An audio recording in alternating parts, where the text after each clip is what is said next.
Live. Everywhere. On netrootsradio.com.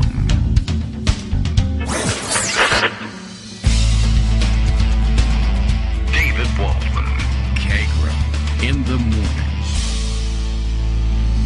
Now, here's David Waldman.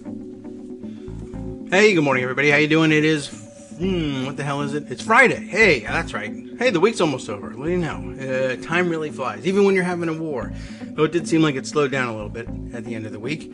It's Friday, February 25th, 2022. Time for another show. It's a busy Friday and hitting the road just after showtime. So let's hurry up. Let's speed up time and see if we can't make it work.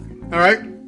Much to catch up on, as usual, this week. Lots of stories that we got halfway through and might want to return to. Things we didn't get to bring up yet that we really ought to, because, you don't want to miss out on any news just because you're waiting and watching every moment of a shooting war over in Europe. And I did notice yesterday that, oddly, I guess, in seeking comment from Mitch McConnell, which is an odd enough thing to do, but just to make sure that because he's Republican, you have to check, are you guys pro-Russian or not? You got to check with every one of them. And by the way, I guess good call on Greg for bringing up all of the stories about the fissures in the party and Donald Trump losing influence in the party, because it used to be that everybody would have to feel like they needed to also be unabashedly at least pro-Putin, if not pro-Russian, and join in the praise of Putin for the invasion, which was kind of insane. But you remember, this is the guy that they had to say, do not congratulate. They gave him a note, and he went ahead and congratulated. Nonetheless, which, I guess should have predicted this behavior, and I don't think anybody was fooled about how he would react to Putin's invasion. But Republicans who have good reason to, last week you would have guessed, would remain loyal to Donald Trump first, and not only the Republican Party, but perhaps the United States of America second, have instead distanced themselves somewhat. It's a very timid thing that they're doing, and not quite praising Putin, but not quite joining in condemning him either. But then even Tucker Carlson having to walk a fine line and say, well, I'm for sanctions. I just don't think sanctions are going to work very well. And, he shouldn't invade people, but, he's still a pretty awesome guy or whatever. So, well, we got that tightrope walking going on, and that's of some interest, and we should keep an eye on that. By the way, our morning tweet is ready and out the door already. The Kagro in the Morning radio show is live now. Kagro X, that's me, is talking, and I'm late, okay, says Bill. So, damn, I hope this doesn't affect my grade point average. Yeah. It's you're getting to the point where you're really going to have to get those things in on time. Starting next semester, I'm going to only, I guess the new policy is you can turn your work in late, but you can only get an 80 as your highest grade. That's one of the new policies they've got over at the high school. Partially waking my son up to get involved in this stuff. All right, let's see. Other things to catch up with. Oh, look, here's the breaking news that we were waiting for. President Biden is expected, it's a breaking news that he's expected to do this, to nominate Judge Ketanji Brown Jackson to the Supreme Court. She had been the leading name on the short list, I guess, since the vacancy became available, which it really hasn't yet because, of course, Breyer is still on the court and will stay there until someone's confirmed. And we hope the confirmation goes smoothly. And a little bit unfortunate that this comes in the middle of, a European shooting war, which will have some eyes on it anyway. I did see a lot of people talking about, on Twitter, about the fact that out in their regular workaday world, they're running into people who have no idea whatsoever of what's going on in Ukraine. And it's the usual condition of things. They often don't, but it's amazing that people can miss an entire war, an invasion of a European country, but such things have happened before. All right, well, anyway, congratulations to Judge Brown Does she go by Brown Jackson or just Jackson?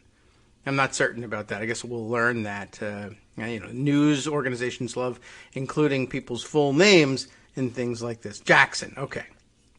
So the subheader of the NBC News piece, I'm just not familiar with the judge, and I really ought to be by now. I mean, we were given advance warning that she would be nominated to the Supreme Court, so you try and figure these things out. But then there was a war, and I got distracted, and I figured somebody would tell me along the way.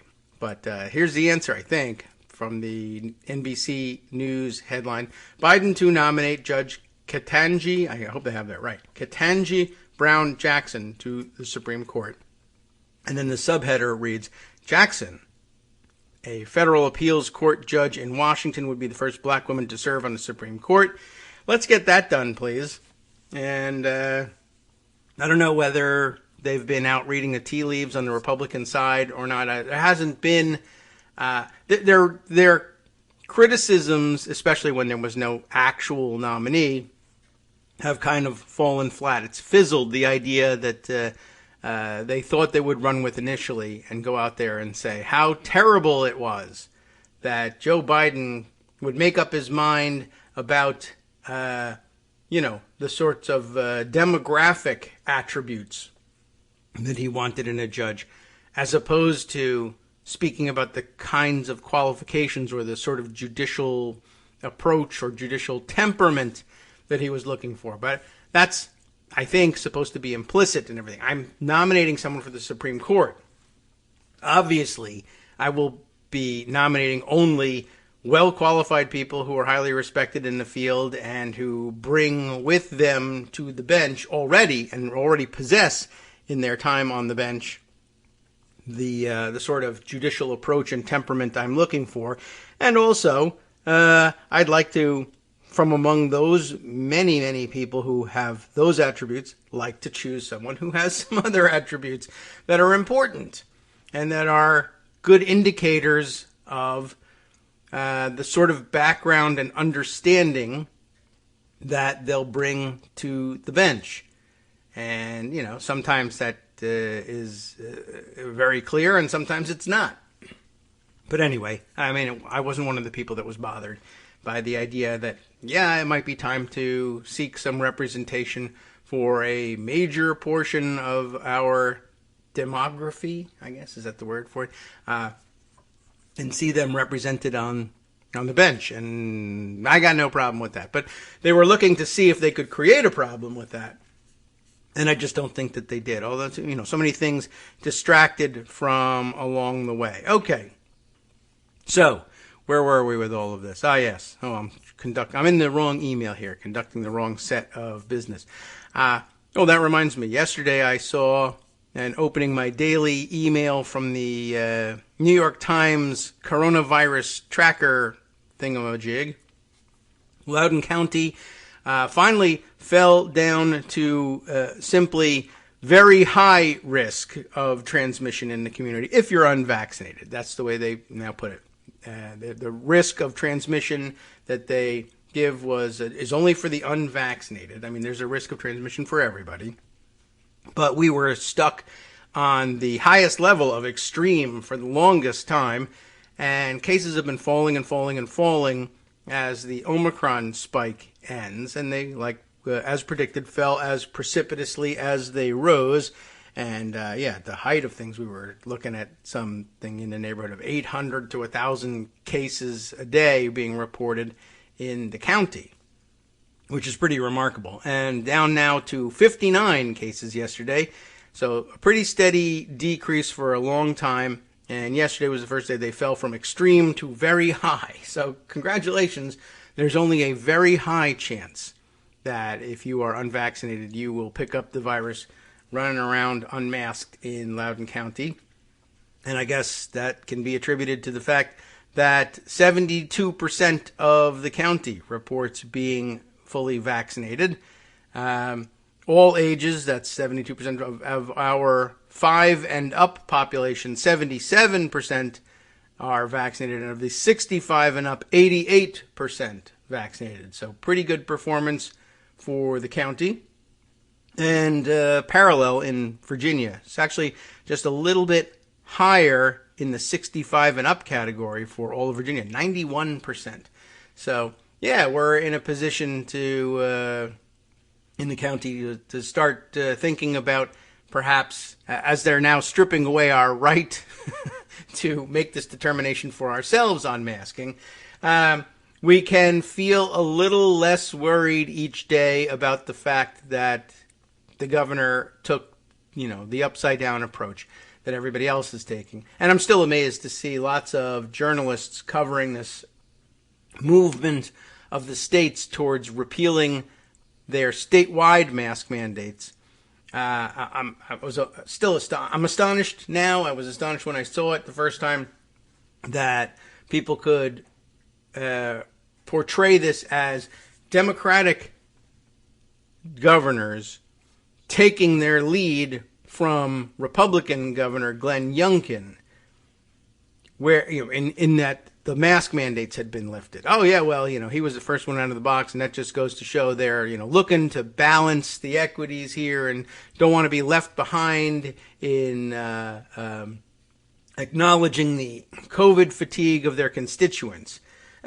Maybe, but the fact that they made no differentiation between I am removing the mask mandates and no localities within the state are allowed to impose them based on local conditions and local preferences, versus the Democratic governors who said there's no longer a state mask mandate, but if you'd like to have one at any of the political subdivisions, whether it's counties or localities or school districts, you're welcome to do it. It's just not going to be coming from the state, which is a huge difference in the approach. But Josh Kraushaar and the like, I think, preferring to portray this as Republicans boldly seizing the leadership mantle and showing everybody else how it's done. And by the way, we got some mention of this yesterday when we spoke to Greg, and I've got some additional polling. We'll have to discuss this in the next couple days, I guess, when he returns to our air. Some new polling that casts, surprise, some real doubt on the claims that Republicans and Youngkin people and MAGA voters and everybody else made about the results in Virginia. Of course, the immediate narrative immediately following the election, and that's when immediate narratives come, immediately, was that, it was the schools that changed everything, and angry parents were the ones who came out, and Loudoun County flipped, and yada, yada, yada. And I've told you a million times that Loudoun County didn't flip. And while it's true that the Democratic vote totals in Loudoun County were lower than other Democrats have garnered in previous races, one, I never think it's a great comparison to make presidential election years to our off-year gubernatorial election years. But even as against previous gubernatorial elections, there was some perhaps drop-off in Democratic performance in Loudoun County. And there's no doubt that there were people who were swayed by the constant attention on Loudoun County and were caught up in the excitement and perhaps were, for whatever reason, fooled into thinking that Glenn Youngkin would improve their lives. That's not likely to happen. Pardon me as I take a break for the tea today. And at any rate, as it turns out, the largest increase in turnout wasn't among angry suburban parents with teenage or middle school kids. It happened to be in the oldest voting, the oldest demographic category, and the voters, I think, 65 plus it was a huge difference in turnout. And that's, I thought, pretty amazing. Here's at least one of the items on this. Is this the one that I saw originally that Greg sent along from Matt Grossman? I'm just going to look back in my Twitter feed here and find this. A Michigan political scientist, Michigan State, I should make clear. Both are in Michigan, of course, but you don't want to make mistakes as between Michigan and Michigan State when you're talking about the universities. But anyway, a political scientist looking at this data, new voter file data he tweeted a few days ago, shows a large increase in senior turnout and a decline in youth turnout in 2021 Virginia elections, suggesting that the relative turnout was a large factor in the results and making the centrality of the school's narrative less plausible.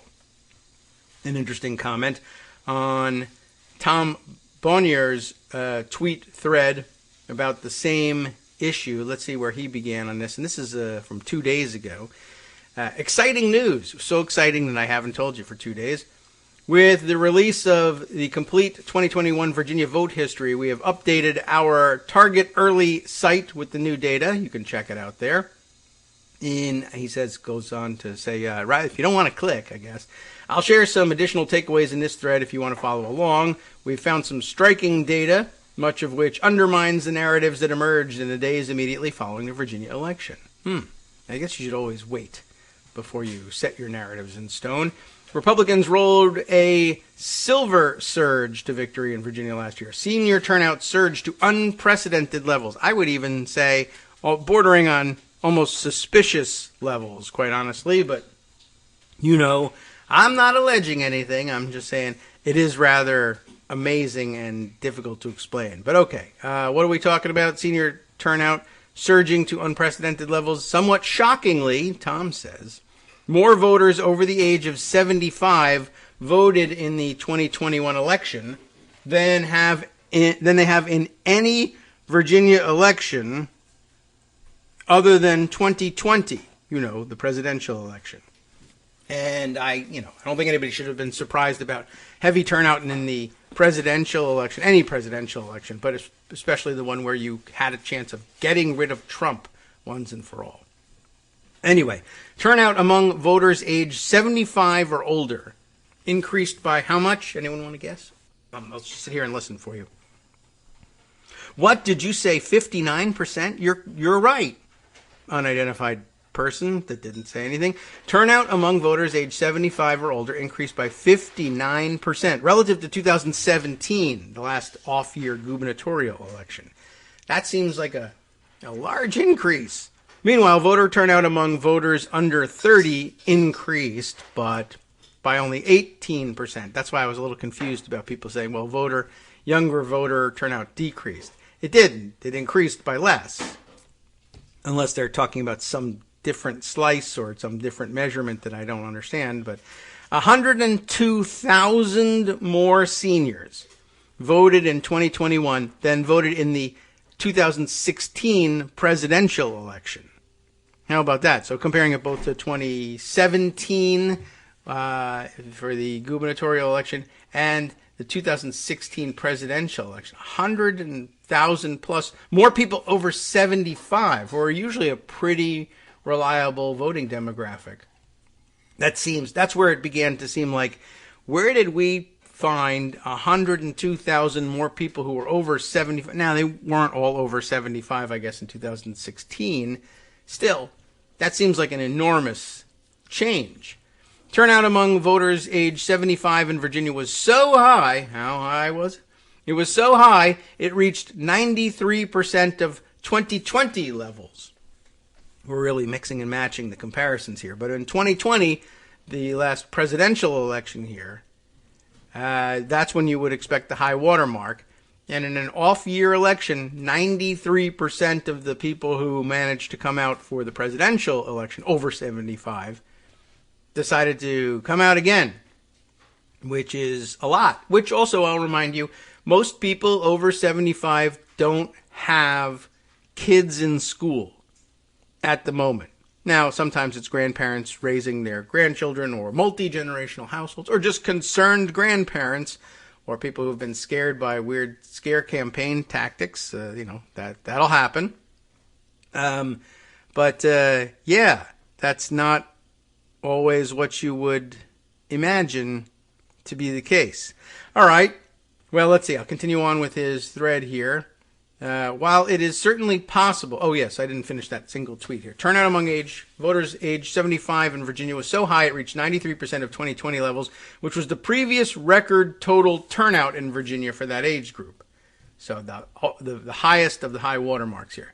While it is certainly possible that school closures motivated these seniors to vote, and again, it's unclear when people say the school issue, are they talking about school closures from COVID, or are they talking about the very specific Loudoun County focused anger about whether or not there would be transgender inclusion programs, or is it CRT, or is it masks in schools? It's all of it. And it all, that was their brilliant plan, was to confuse people with 15 different things that they may or may not like about the schools, and then just say, it's the schools, the school thingy. Oh, well, how do you fix it then? And the answer is, we don't care to fix it. We just want to make you angry. So I guess that did it. Anyway, while it is certainly possible that school closures motivated these seniors to vote, this silver surge does seem to undermine the narrative that the Virginia election was centrally about schools.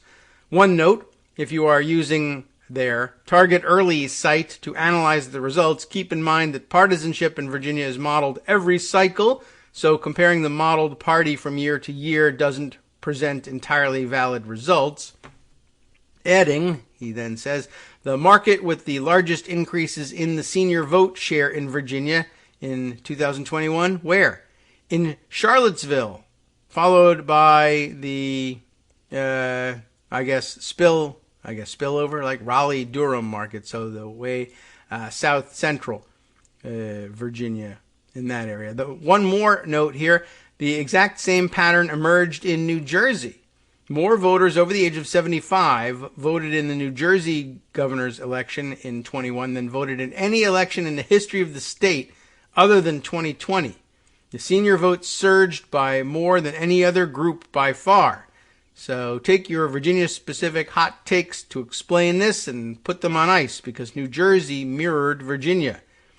And then notes he's open for any theories as to what drove the silent generation / silver surge voters to turn out in record numbers. So put your thinking cap on and see if you can think of a good reason why that might have happened, or a bad reason, and let us know. Let's see, what else was this? Greg also sent something from just the other day, another Tom Bonnier tweet thread. Between this poll and the release of the Virginia turnout data showing the turnout surge was overwhelmingly, I don't know how I lost control of that word, overwhelmingly seniors, this isn't a great day for the immediate post-election hot takes in Virginia. Of course, most people will ignore the new facts and stick with their priors and blame, quote, wokeism. It is a reference to Judd Legum tweeting that just 35% of Virginia voters support Glenn Youngkin's proposed ban on teaching critical race theory in schools. 57% of Virginia voters actually oppose Youngkin on his critical race theory ban. That's quite telling, I think. And these get into the stats that Greg brought us the other day, that he is already underwater in terms of his job performance and popularity, and almost every one of his agenda items also underwater with voters. And yet, huge victory, right? Actually, it was only a 2-point victory. And he flipped Loudoun County, which he didn't. And the whole thing was driven by angry parents of public school kids, and it wasn't. And parents just want to have a voice, and that means banning CRT and banning certain books. And remember that within a week we had county boards, school boards, banning books from their libraries and having Republicans suggest that they actually burn them. And wow, somehow though, the most popular guy among senior citizens, for whatever reason, kind of out of nowhere, record-breaking senior turnout, who would be concerned about almost none of these things ordinarily. Judd Legum pointing here to the Washington Post's write-up of it. Is this what Greg brought us the other day? The poll finds Youngkin underwater with Virginia voters who veer to his left on major issues. So just as a reminder, we're talking about, what was it? 41% of voters say they approve of Youngkin's job performance. 43% disapprove. And, there's still, as they say, 16% saying they don't know how they feel. which is rather amazing, but he's fairly new. Still, you shouldn't have been elected, basically, if less than a month later, having done next to nothing except bluster and get yourself embroiled in lawsuits over whether or not kids should mask in the middle of a pandemic, 41% approval for your job performance is pretty dismal. Other numbers included here, let's see. Well, you might have to scroll down. Do they present anything in chart form? Let's see. Oh, at least one tax cut is popular, though. That's hard to get, tanked on a tax cut. With nearly 3/4 of voters favoring some sort of relief from the state's 2.5% tax on groceries, 47% preferring a total repeal of the tax, as Youngkin is seeking. That's not a whole lot, actually. 25% favoring a grocery tax credit for low-income Virginians. And, I believe these are all things that Greg brought to our attention. But at any rate, I thought I'd fill in the background on that one because I'm here in Virginia. And you don't hear enough about that. And it's important to keep track of these things right here at home that are going on before anyone starts running away with this narrative about Republican surge for Youngkin and others, and how that means that they're going to take back Congress, et cetera, et cetera. And despite the fact that we'll probably all be distracted with the war and everything else, the Sunday shows are coming up, and they won't pay any attention to that because it's not particularly good for Republicans. So where might they turn their attention back? I think they're right. This is a great point. People are going to stick with their priors on this thing, even though the latest data shows that's not going to give you a very good picture of what happened here. But will people abandon it? Not among the punditry. Probably not. It takes people like us to find out what the truth is. Hi, it's me, David Waldman, the same guy who was just talking to you a second ago. Our Patreon subscription drive is still going strong, with over 175 monthly donors who help keep us on the air. If we've helped keep you going during the pandemic, why not return the favor and help us keep going so we can all be together for the next disaster? Patreon.com, Patreon.com, makes it easy to make secure, recurring monthly contributions to support our show.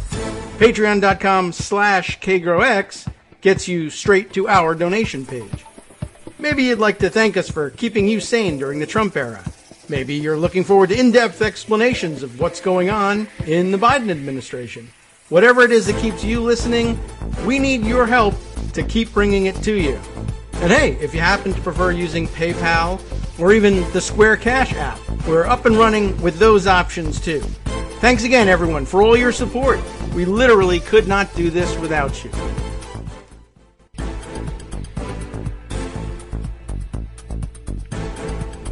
All right, welcome back now to the Kagro in the Morning Show here on Netroots Radio. Here, Netroots Radio, have this show. Thank you. All right. Let's see. What other fun things do we want to catch up on? Oh, yeah, right. There was war, right? But there's more than just that. Although I am learning an awful lot every day. And that's one of the things wars will bring out on you. As I think I saw somebody pointing out, never good. It was A. Whitney Brown, I think, on Twitter. Remember A. Whitney Brown? I remember him from Saturday Night Live. But that's a million years ago. And he's probably having a stellar career doing other things besides that, and I don't know anything about it. But anyway, he made the great observation. Never a good thing when Americans are learning geography. It's usually, I guess, he means an indication that they're learning for the first time about conflict that's going on somewhere. So they want to see it on the map, and I think that's a natural inclination. But, yes, I guess that's true. Anyway, I'm going to focus on probably other stuff, although I'm sure I can be brought back around to Ukraine. I know that there are some things I have put away to share there, but let me get up to speed on a couple of other items. Some new ones first before we jump back to things that are older. Business Insider shares this news, and I think I saw this come to us on Twitter via Molly Jong Fast, who was saying, Trump's getting away with it again. And once again, it appears to be true. The Business Insider report begins this way under the headline, "The Federal Election Commission let Trump off the hook for allegedly using $2.8 million in charitable donations to veterans for political purposes. Well, duh. I think we all knew that happened during the 2016 campaign. It was fairly obvious that it was all precipitated by his skipping one of the Republican debates, I think, because he was angry that Fox News and Megyn Kelly weren't particularly solicitous of him at that time, or they had said something somewhere, and so he wasn't going to show up. And I'll show you. I don't even need you in your publicity. I'm going to raise money for veterans because that's the most cliche thing I could think of that people would immediately think is possibly, plausibly more important than showing up for the debate. What could be more important than showing up for the Republican debate for President of the United States? Raising money for veterans and then stealing it. But I'm not saying the last part out loud, except because it was said in Donald Trump's voice, that part really was out loud.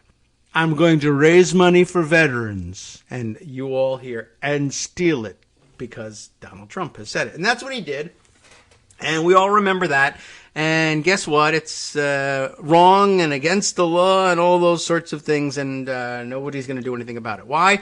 Because the FEC, in the first instance, has the right to do something about that and can fine the campaign. And, that's been slap on the wrist stuff for a long time, but now they won't even do that because in order to make sure everything's fair, i.e. not be able to enforce the rules against anyone, except Democrats. In order to make sure everything's fair, the FEC is going to be evenly split between Republicans and Democrats because it makes so much sense. The Democrats here who just want to make sure that taxes are reasonable and poor people are kind of sort of taken care of and we all get the chance to vote and everything kind of continues the way we're used to seeing, which is actually a pretty conservative place to be. Versus, I love Putin, let him invade anybody. Look how smart he is for taking over Ukraine. We should all surrender. And just make sure you stuff my pockets with money, and I don't care what happens to anybody, including dying in a pandemic. By the way, illness and germ theory are wrong. Okay, sure. Why not split everything evenly as between those two parties? Well, they did it here. And here's the story. Brian Metzger reports for Business Insider. We'll do their bullet point thing and then read the article, which is pointless at that point once you've heard all the bullet points. Maybe we should just read the article. We'll make a narrative out of it. The Federal Election Commission let former President Donald Trump off the hook even after the body's legal counsel said he violated federal campaign finance laws with a fundraiser for Iowa veterans in 2016, according to documents made public this week. At stake was whether Trump violated laws prohibiting soft money spending, using unregulated, non-campaign funds for political purposes in connection with his 2016 presidential campaign. Well, of course he did. That's his specialty. Specifically, Trump funneled roughly half of the $5.8 million he raised at the Des Moines Veterans event on January 28, 2016, to his now defunct Donald J. Trump Foundation. What do you know?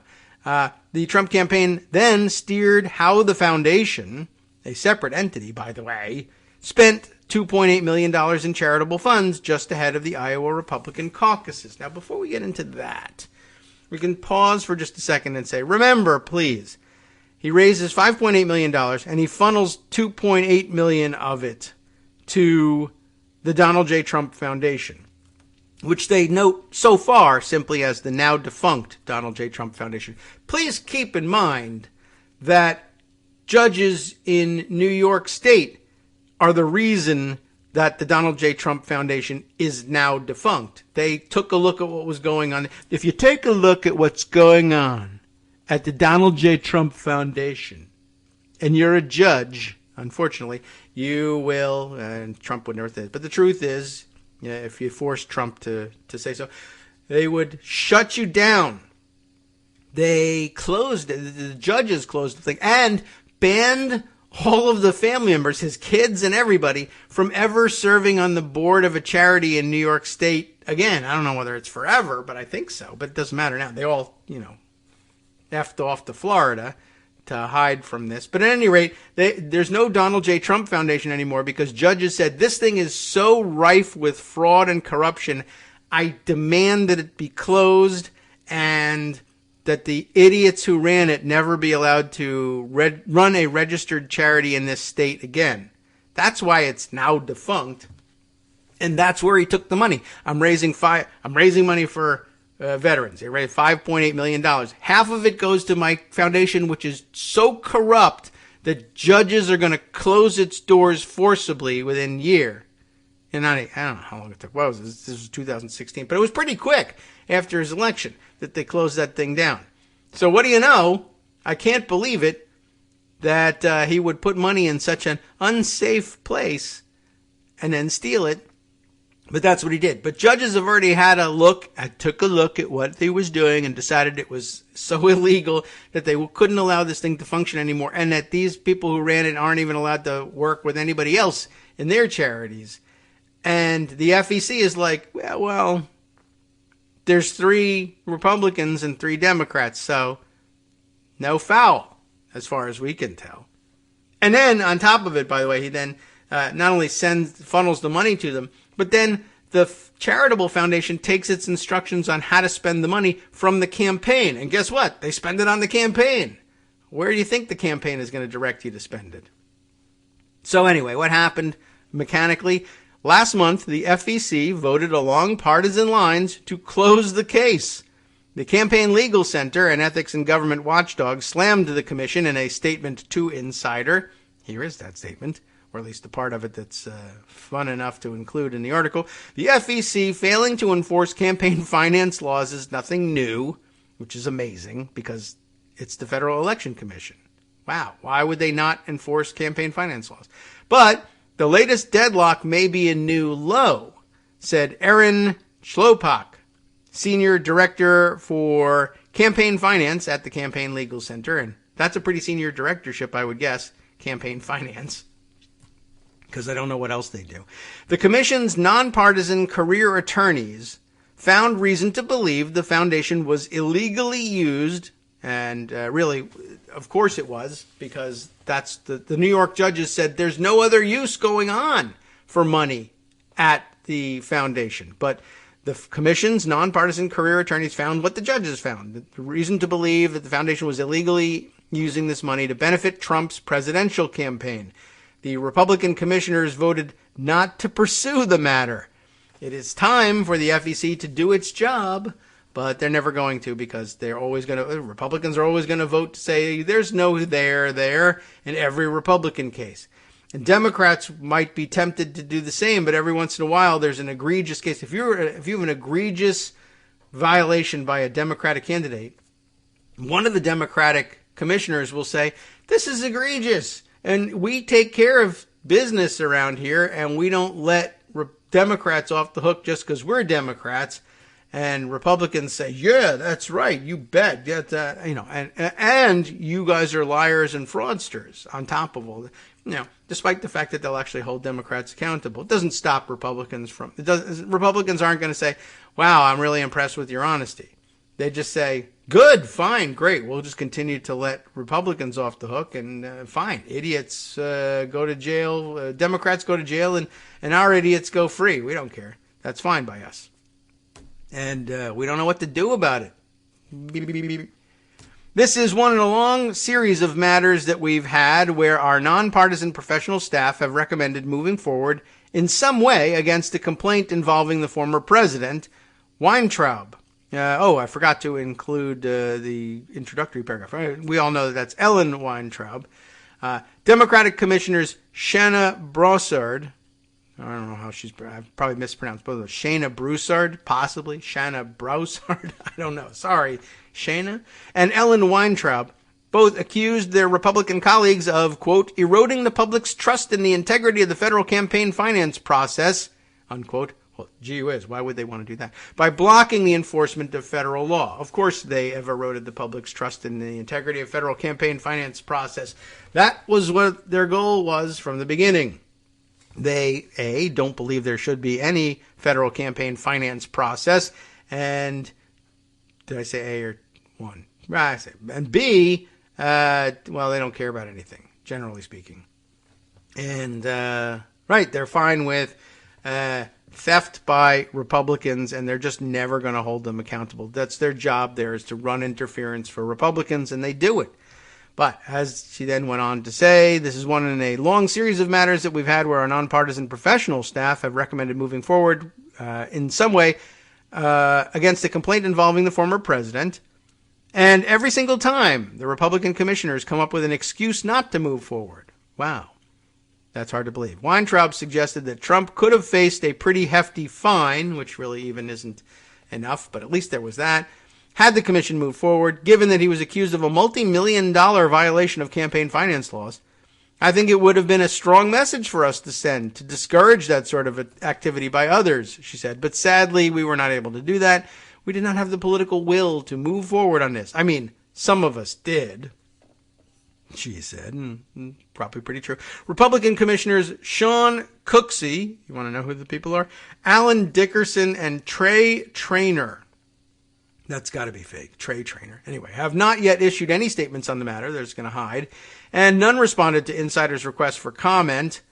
Let's see. In June of 2018, New York's then Attorney General Barbara Underwood referred evidence of Trump's possible violations to the FEC, writing in a letter that her office had acquired substantial credible evidence that Trump broke the law. He did. In a complaint to the FEC the following month, the Campaign Legal Center accused the Trump campaign of violating campaign finance law for soliciting and then using his foundation's share of the veterans' donations for political purposes, based on the evidence uncovered by the New York AG's investigation. Emails and other documents uncovered by the New York Attorney General investigation revealed that Trump's then campaign manager, Corey Lewandowski, gave Alan Weisselberg, who's also in trouble currently, the Trump Foundation's treasurer, a list of Iowa veterans organizations that the Trump campaign intended to target in order to drum up political support in the state ahead of the February 1st, 2016 caucuses.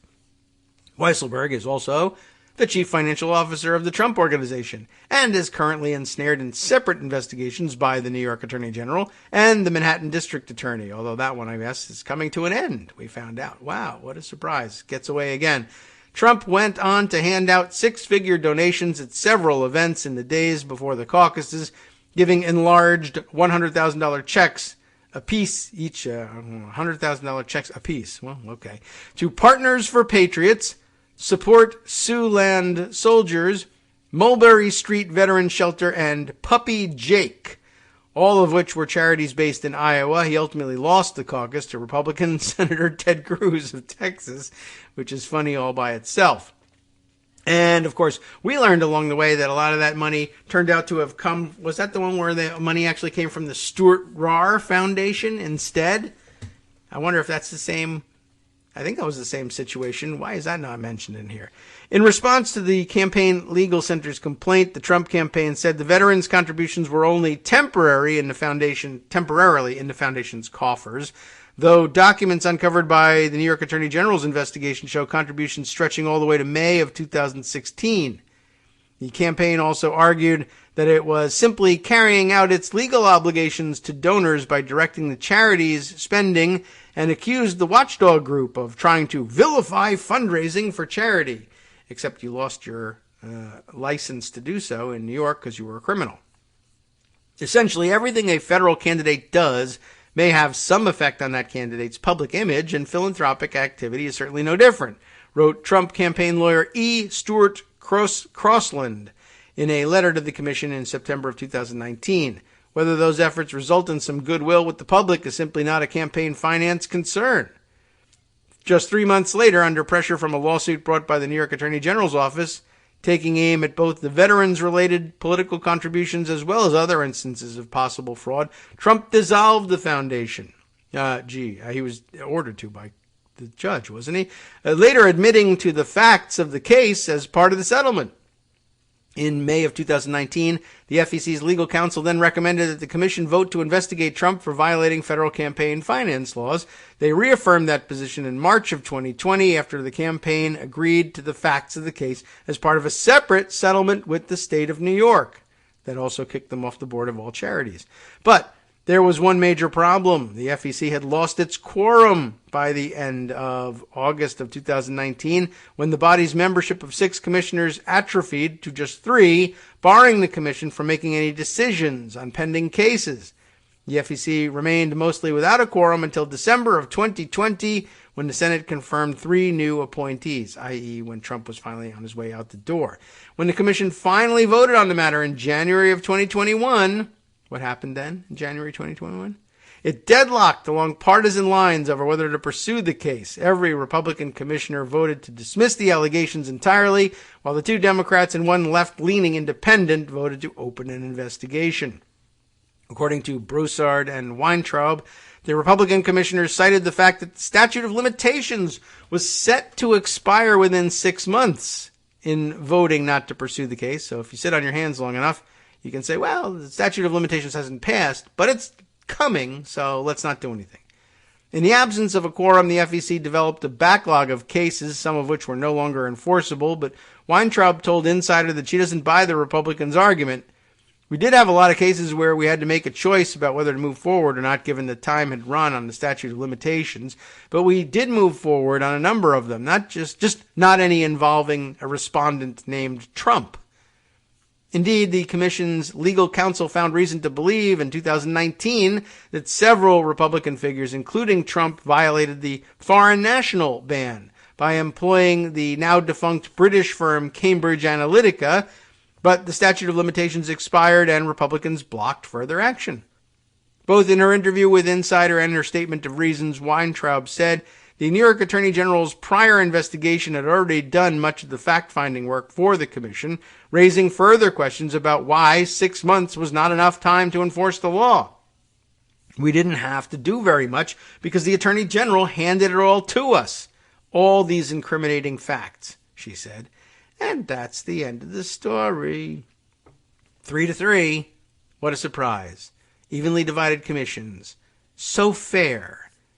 So fair that they don't enforce the law against any Republicans. Wow, what a fair thing to do. Okay, let's see.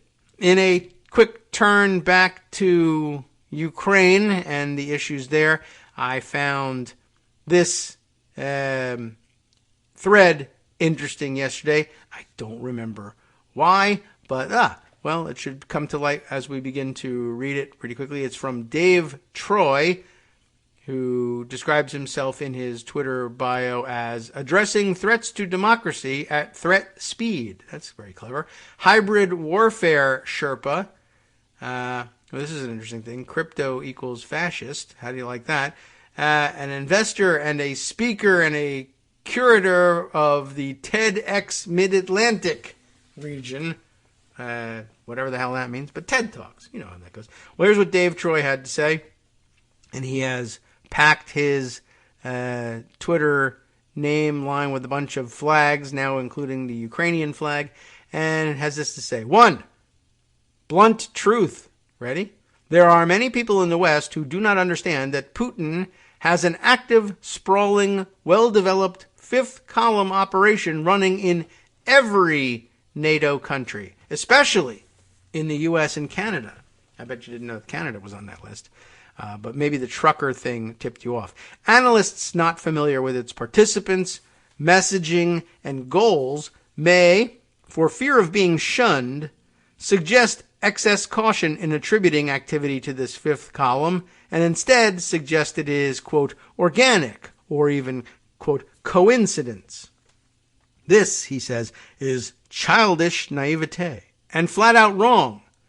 Dispense such analysis as misinformed pablum. Dispense of, we really should say. Dispose of, really. Dispense? Okay. One reason analysts fail to properly see the fifth column is because they have broken mental models about how it works.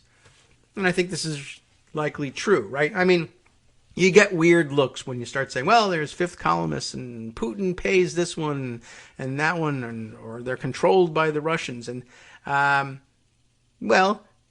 you see what reporters looking into it say. What are they going to look for before they publish such a thing? The sort of proof that, well, honestly, if you were running these sorts of operations, would be bad spycraft for you to leave behind. So the trails are obviously going to be difficult to pick up in the first place, but they are, according to Dave Troy here, by design, somewhat difficult to detect. Although, because they're difficult to detect, and by this design, it's also the sort of thing that I think reporters and those with legal training, etc., are trained to discount. And that might be dangerous in getting a picture of what's really going on here. But by the same token, there's a lot of people who will say, yeah, but without those connections, where's your proof? Here's what he goes on to say, right? One reason analysts fail to properly see this fifth column is because they have broken mental models about how it works. And some bullet points here. It doesn't have a top-down org chart. And it doesn't mean Putin is paying every participant. There may not be specific orders given on a regular basis. Okay, but all of those things are the sorts of things that are going to make people who are, evidence-oriented say, well, if he's not paying them, then isn't it organic? If people just want to, support Putin, we don't know why that's the case. If you can't point to movement of cash, well, sometimes you can, sometimes you can't. Sometimes it's indirect. Sometimes they work for an organization that's dependent on some other Russian oligarch for a lot of funding or something like that. But it all emanates from Putin, so you should think of it that way. All right, what other bullet points are? Participants are often autonomous, and it includes a mix of witting collaborators and true believers.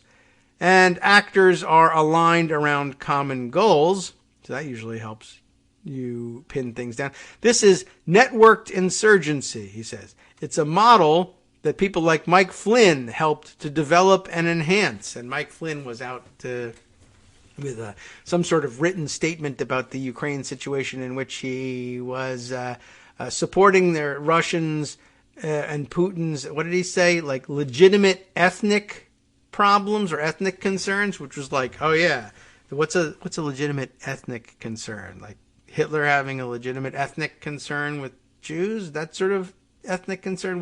What's a legitimate ethnic concern? I'm not certain that even Flynn knows, but all right, we can come back to that later. One reason that media has been stymied in their efforts to cover this networked warfare is they are looking for the org chart, or they try to follow the money, which is valid, but yields little insight.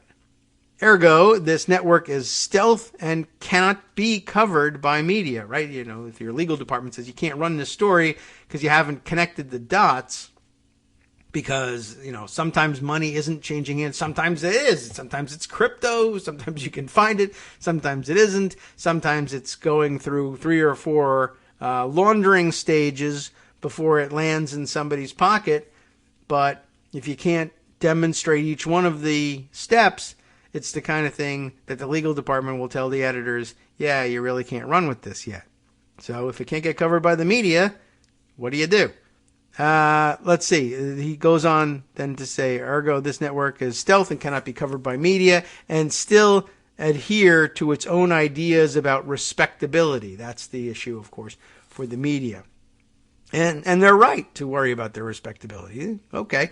Therefore, the only way to infer anything about these networks is via intelligence gathering and analysis, which is often nuanced, messy, and error-prone. Yet, this is what we must do. Longitudinal analysis and mapping of these networks reveals predictive insights about what people may do and what they support. That is ground truth. Journalists need to reorient their perspective toward ongoing hybrid warfare and look at the history of every driver of every low-intensity conflict that emerges. Assume it is hybrid warfare, fifth column activity, until you can rule it out, which is a little difficult for people to grasp, and if you're oriented towards innocent until proven guilty. But we're not talking about court trials here. So maybe we're okay. Then, expose what you find at threat speed. Exposing a fifth column operation 2 years after it's over is insufficient to defend our democracies, i.e. don't wait for a book contract. If this war does one good thing, I hope It destroys cognitive biases and encourages people to cudgel their feelings about what they think they are seeing and replace them with a cold, longitudinal assessment of network activity over time. This is the only way forward. We're going to have some discussions about what this terminology means at some point so that we can help.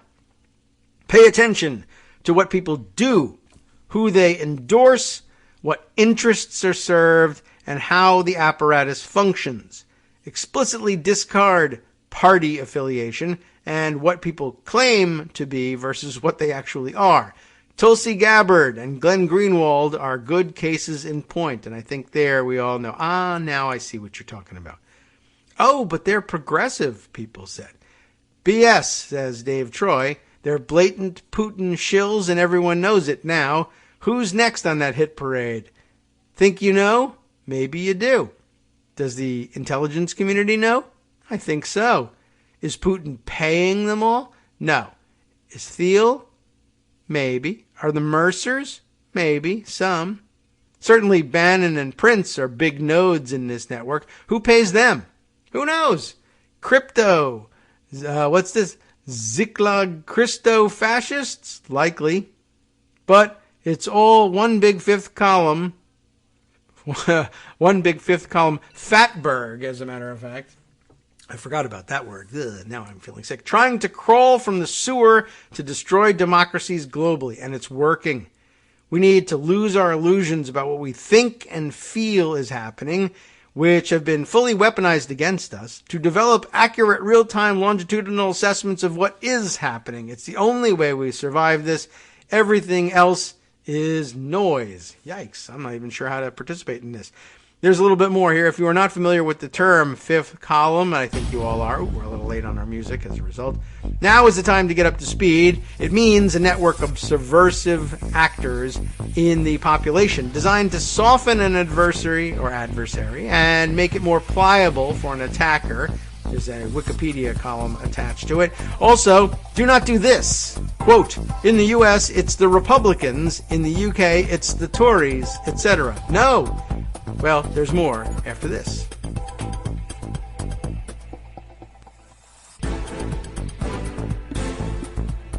All right, welcome back now to the Kagro in the Morning Show here on Netroots Radio. Let's finish up this Dave Troy tweet thread. We left off by reading his warning. Do not do this.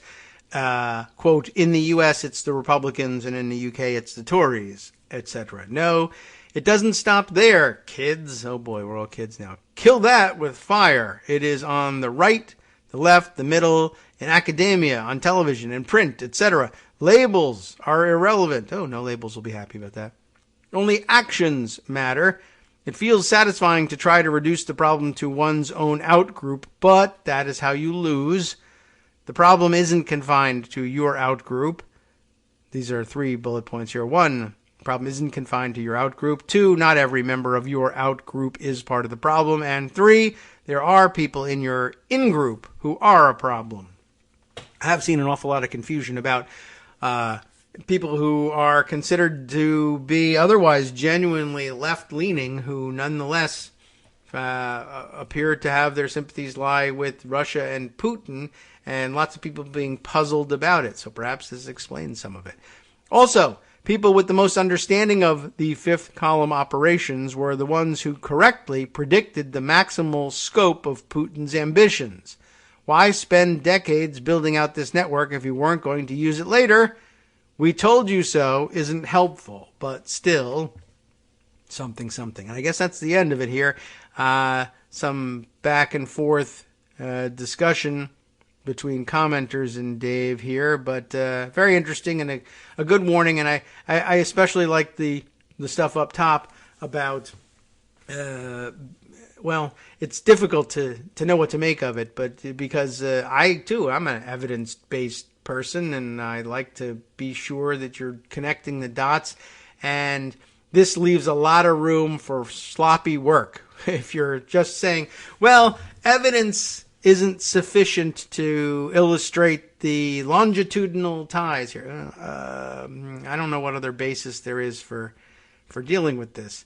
But yeah, I mean, I guess all you can do is draw out the chart the best you can figure it out, even though there is no org chart, and map the networks, and then look for enough interactions and enough things that would otherwise be considered coincidences, and go from there. Circumstantial evidence, I suppose, will help put the fill in the blanks. And it is evidence. That's why it's in the name. Okay. Well, at any rate, I thought that was an interesting warning to take a look at there. Let's see. Other fun things to note. We'll take a look at other places around the world, as we're being reminded by those who have reported on conflict from other places around the world, which we continue in large part to ignore because various biases. One doesn't include Putin and Russia directly, and we're all worried and frightened about them, so okay. And also, it's not European, and we're still pretty Eurocentric here among the still mostly white Americans who, have time in their lives to deal with things like international affairs. And conflicts in Africa shunted aside as usual. And there are many. And we won't name them all, but we'll use that as an excuse to jump off into a slightly different direction. But just to make sure that everybody still feels satisfied and comfortable with this as KITM content, it will be bashing Facebook. So you're fine. Ready? From The Guardian. Facebook, quote, lets vigilantes in Ethiopia incite ethnic killing, unquote. Sounds like they have a legitimate ethnic problem there, according to Mike Flynn, anyway. Social media giant, that's Facebook, accused of inaction. What? After users post horrifying and hateful content. It really is time to acknowledge Facebook as the plague that it is, close the place up. Guys, take all your money, you made a fortune, and retire. Just get out. Close the shop. No one cares. Some other social media will doubtless replace it. But, I mean, you guys just wanted to make a weird app where people could look at the pictures of other college kids and trade discussions about which ones they thought were hot. Why do you now need to continue in existence when everybody is telling you you're ruining political engagement around the globe and enabling huge upheaval and ethnic cleansing and all sorts of insanity, and enabling a global pandemic as well, when we should be able to shut it down by now? Isn't it enough that you have several $1 billion from your stupid, check out the girls from this school app? Yeah, take your money. Go home already. Anyway, not going to happen. There's more money to be made. So here they go, continuing to do stuff like this and continuing to profit from it. Who's reporting here for The Guardian? Jasper Jackson, Lucy Casa, and Mark Townsend. Lucy spells her name Kassa. Not Casa, but Casa. All right. At any rate, they're reporting from last weekend. It's been sitting here waiting to go. Facebook is under renewed scrutiny. Can you believe it? Why? It's accused of continuing to allow activists to incite ethnic massacres in Ethiopia's escalating war. And how much Ethiopia news is in your feed over at Facebook, right? I mean, I don't look at Facebook, but I bet you if I did, I'm so good, I don't look at Facebook. If I did, there'd be no Ethiopia news in my newsfeed. I'm probably, right? An analysis by the Bureau of Investigative Journalism and the Observer found Facebook is still letting users post content inciting violence through hate and misinformation. This is despite being aware that it helps directly fuel tensions, prompting claims of inaction and indifference against the social media giant. The investigation tracked down relatives who have linked Facebook posts to the killings of loved ones. One senior member of Ethiopia's media accused the firm of standing by and watching the country fall apart. Because what does Facebook care about Ethiopia? The accusations arrive amid intensifying focus on Facebook's content moderation decisions, with it previously being accused of playing a role in the ethnic persecution of the Rohingya in Myanmar. On Wednesday, Meta's, remember they changed their stupid name to them. Mark Zuckerberg, he should change his name, revealed that former UK Deputy Prime Minister Nick Clegg would be President of Global Affairs, a move designed to help the rebranded company repair its reputation following the testimony of whistleblower Francis Haugen, who said it was literally fanning ethnic violence in Ethiopia. So they're going to hire Nick Clegg, and now people getting killed in Ethiopia is fine. It also comes as Facebook considers launching an independent inquiry into its work in Ethiopia after its oversight board urged it to investigate how the platform had been used to spread hate speech. TBIJ, it's the, the Bureau of Investigative Journalism, and The Observer, the other publication, investigators also interviewed a number of fact-checkers, civil society organizations, and human rights activists in the country. They described Facebook's support as far less than it should be. Others said they felt requests for assistance had been ignored and meetings failed to materialize. These failures, they said, helped to fuel a conflict in which thousands have died. You're killing people, Facebook. Thousands have died and millions have been displaced since fighting broke out between government forces and armed opposition groups from the Tigray region. I hope I'm pronouncing that correctly. In November of 2020, both sides, have been accused of atrocities. And that will happen. Rehoboth Ayalu of the Ethiopian fact-checking initiative HAQ-Check, H-A-Q check, said most of the people have low media literacy, so Facebook is considered to be credible. That's kind of a double backhand there. By the way, how about that name? Rehoboth. I guess that's Muslim version of Rehoboth, I guess, which biblical and not the Delaware over there. But we should start calling it Rehoboth. That's interesting. Anyway, we came across Facebook images that are horrifying and hateful content. You're not getting the support from the platform itself that is allowing this kind of content. They can do more, but they're not doing anything. Meta rejected the claims, what do you know, saying it had invested in safety and security measures to tackle hate and inflammatory language, along with aggressive steps to stop the spread of misinformation in Ethiopia. I doubt it very much. Among the cases where families believe Facebook's continued promotion of hate makes it responsible for killings include Gebre Michael, these names. Gebre Michael, I don't know how they will pronounce it. Like Gabriel Michael, Gebre Michael, Teweld Medin. A Tigrayan jeweler abducted 3 months ago in Gondar, not Gondor, but Gondar, a city in the Amhara region. A relative who said Teweld Medin was not political claimed online hate campaigns and calls for violence, particularly on Facebook, played a key role in his suspected killing and many others. I mean, we're taking their word for it, I guess, in this. I guess they're not going to display the horrific language and photos here.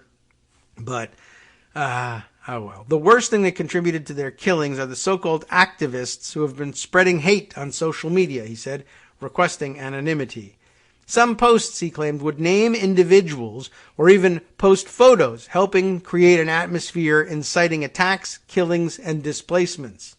He added that the family have been told that Teweld Medin, who disappeared after trying to stop a mob looting a nephew's workshop, had been killed and buried in a mass grave. Teweld Medin's family cited one Facebook user in particular. They have an idea here. Solomon Bogale, an online activist with more than 86,000 Facebook followers. Although listed on Facebook as residing in London, Bogale's social media indicates he has been in Ethiopia since August of 2021, with posts of him carrying an assault rifle, often accompanied by statements praising the Fano and Amharan nationalist vigilante group. One of Teweld Medin's family members believed Bogale's insightful posts had resulted in many attacks on Tigrayans in Gondar, In the weeks before Teweld Medin's killing, Bogali called for people to cleanse, always a good word, and usually you should be able to find that, like with one of your algorithms and everything. There's no way Facebook is ever going to put people on the job to do this work. It would be too many people would be necessary, which means this thing is out of your control and you should recognize it. Close it. Really. It should be finished by now. Anyway, apparently in the weeks before the killing, Bogali called for people to cleanse the Amhara territories of the junta, a term used by government supporters to refer to Tigrayan forces and Tigrayans more generally. Which is interesting because I believe I just saw the other day that in Putin's call for denazifying Ukraine, he was saying, this isn't a war against the Ukrainian people. We just need to replace the junta in Ukraine. He views it as an illegitimate government that he wants. It's, regime change when we do it, right? They're going to try and guilt us. What aboutism? They'll say.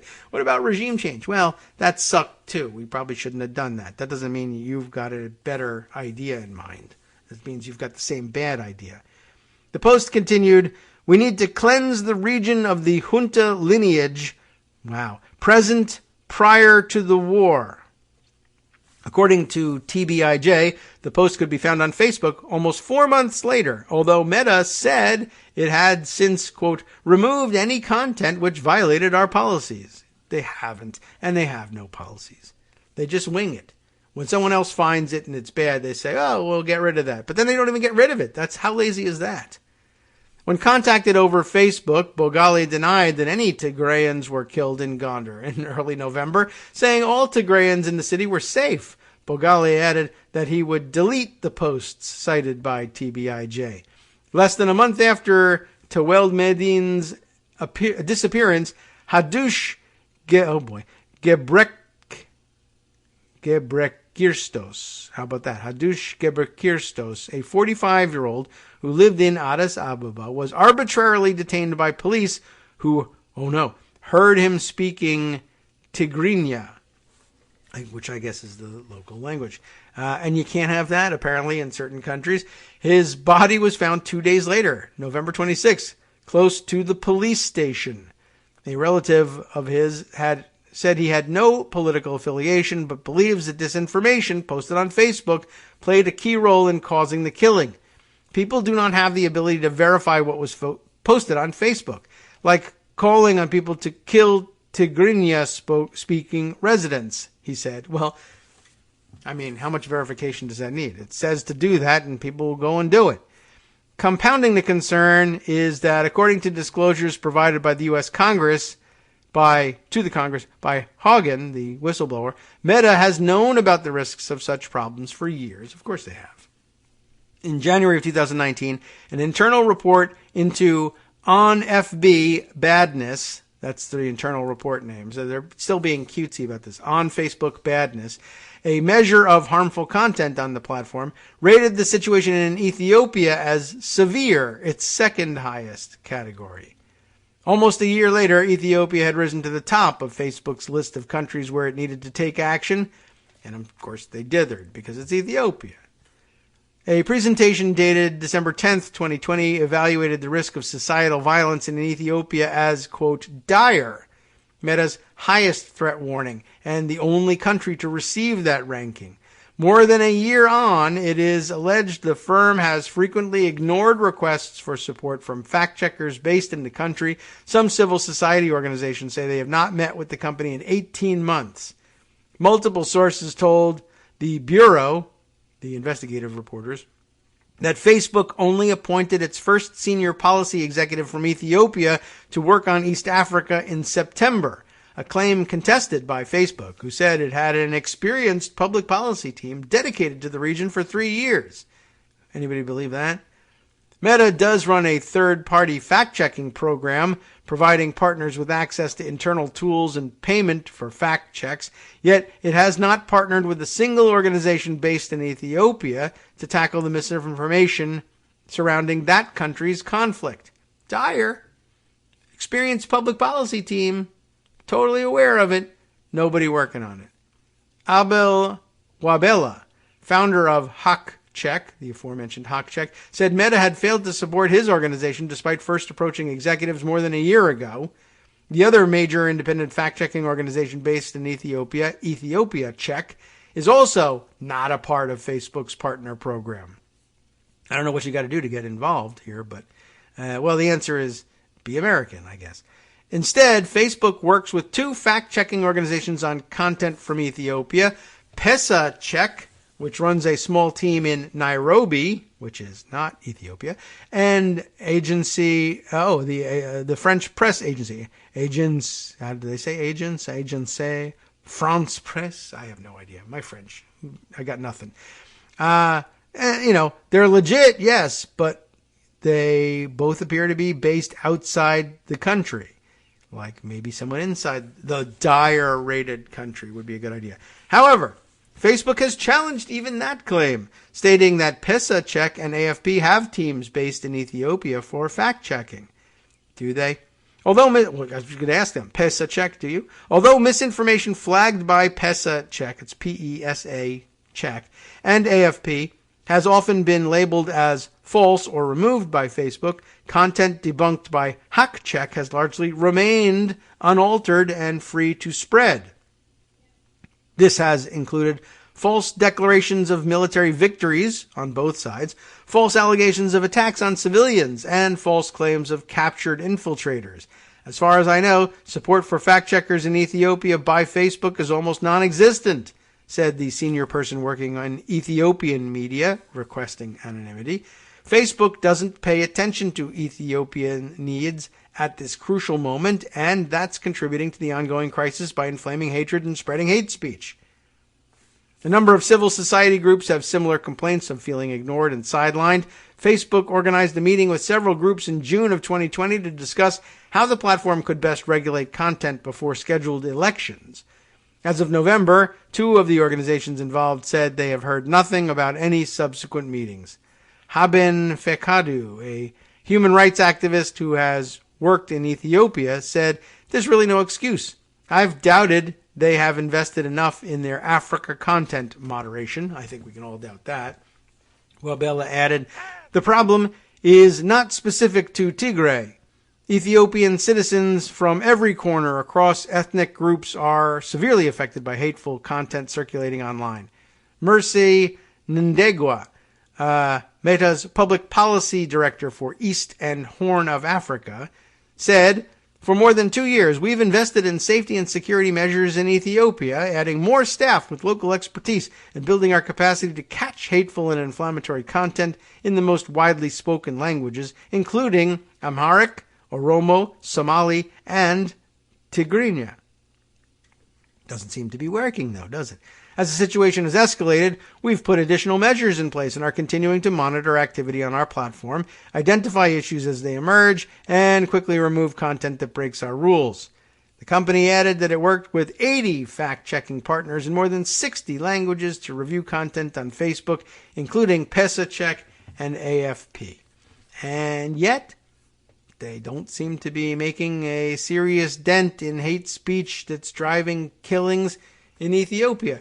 What does there even need to be Facebook for, period, at this point? Why do we need it? We don't need it for anything. It doesn't serve any purpose anymore. We got plenty of other things. Don't worry about being able to get news, even fake news. But why continue to profit off this? The answer is because, I don't know, what do you get, a bad article in The Guardian every once in a while? Who cares? So it's a sad situation. But they're never going to be able to police those platforms. That's not an excuse for it anymore. Yeah, I mean, I guess you at the beginning you could have said, how are you going to police this stuff? Too many people, too many independent actors could post whatever they want. You can't review everything. That's true, you can't. So let's not have it. Close it. It's destroying everything. Imagine living off of that kind of misery. It's just, I don't know. I mean, I have no recommendation for you other than close the place, and that's not going to happen. So what can I tell you? All right. Let's see. I just wanted to bring that to your attention because that's way outside of our usual, area of concern. We just don't usually focus on that, and every once in a while, it's good to look that way after looking away for so long. All right. Let's see. Other things I wanted to add to. Well, it's getting close to break time, so maybe we'll try this one. This one looks to be relatively short. But another thing that hung out without discussion because of war breaking out. But, yeah, good information. From the Tennessee Lookout, the editor's column here, a commentary on Marsha Blackburn. Marsha Blackburn's role in the opioid crisis overshadows, or at least should overshadow, her stupid, I'll add the word stupid, crack pipe concerns. You remember back when she was trying to hold things up over crack pipes and it didn't work? And then Marco Rubio said, oh, it didn't work? I think I should do it. And then it also didn't work, and it didn't work in a worse way. Holly McCall, for the Tennessee Lookout, has this commentary on what was going on. Given the Republican Party is so full of conspiracists and crackpots these days, it's understandable Tennessee's federally elected GOP characters get short shrift from the media. Competition is tough, from U.S. Representative Marjorie Taylor Greene of Georgia, who doesn't know the difference between the Nazi Germany police force and cold tomato soup. A year ago, U.S. Senator Ted Cruz of Texas left his constituents to freeze when a 2021 ice storm took down the state's power grid, heading to Mexico to escape the chill at a luxury resort before being shamed home. Kentucky U.S. Representative Thomas Massie revealed in 2019 that he didn't understand that political science is a liberal arts course during a clash with former Secretary of State John Kerry. Massie has since made more news after starting a holiday trend, posing with his entire family holding weapons for his 2020 Christmas card. I could go on, for I haven't even begun to write about the federal lawmakers propping up the Trump-led January 6th insurrection and continued effort to overturn the 2020 election. Note here, copies to CC U.S. Senator Josh Hawley of Missouri. But I write to call attention to Tennessee's GOP ranks. We haven't written about senior U.S. Senator Marsha Blackburn in a good while, but her actions of late beg to be addressed. Please, go ahead. To paraphrase a reporter from another outlet, she doesn't get the media coverage that some other GOP standouts get, but she says things that are way out there. Over the last 2 weeks, Blackburn held up congressional negotiations over a federal funding package, a move that almost led to a government shutdown, over an initiative by the Substance Abuse and Mental Health Services Administration within the Health and Human Services Department to provide funds for organizations that distribute harm reduction kits to drug users. The kits are aimed at reducing the spread of disease among users and include items like test strips for fentanyl, a synthetic opioid responsible for rising overdose cases both nationally and in Tennessee, lockboxes for medication, safe sex kits, Federal Drug Administration-approved overdose reversal medication, and syringes. Blackburn, or her staff members, could have done a bit of research. I Googled harm reduction strategies in Europe to find out how similar strategies, combined with decriminalization of small amounts of illicit drugs and a focus on the treatment of substance abuse, has radically reduced overdoses in Portugal. When the U.S. had about 72,000 drug overdose deaths in 2019, Portugal had less than 100. Now, Portugal's smaller than us, but I bet by per capita, it's still a lot better. 72,000 versus 100. Very different. But no. Instead, Blackburn read conservative outlets like the Washington Free Beacon, which published a story on February 7th saying the Biden administration planned on buying crack pipes. Despite the story being debunked, it remains at the top of the site. The same day, Blackburn posted a video tweet saying the Biden administration is busy filling vending machines with crack pipes. Vending machines. Sure. Take it. Run with it, right? What non-Tennessee outlets missed, however, is the rich irony of Blackburn complaining about funds used to help alleviate the opioid epidemic. Remember that? Since Blackburn first ran for Congress in 2002, she has taken more than $1 million in contributions from pharmaceutical companies or health PACs, many associated with the same companies making opioid painkillers or distributing them across rural America. As a congresswoman in 2014, she co-sponsored the Ensuring Patient Access and Effective Drug Enforcement Act. That's a nice name for a bill that was written by a pharmaceutical industry lobbyist and one that significantly hinders the government's ability to halt suspicious shipments of narcotics. A 2017 investigation by CBS News and the Washington Post into how the bill became law named Blackburn as a key backer of the legislation. Later, she said the law may have had unintended consequences, but an official with the Drug Enforcement Agency said he had briefed her in 2016 on how the law would worsen the opioid crisis. Such hypocrisy coming from Blackburn, holding up government funding over her moral outrage that Americans with substance abuse issues might get help, while ignoring her own role in the continued opioid crisis. Tennesseans continue to dig at alarming rates die from opioid overdoses, obviously. According to reports from the Tennessee Department of Health, 1,451 Tennesseans died of overdoses in 2015.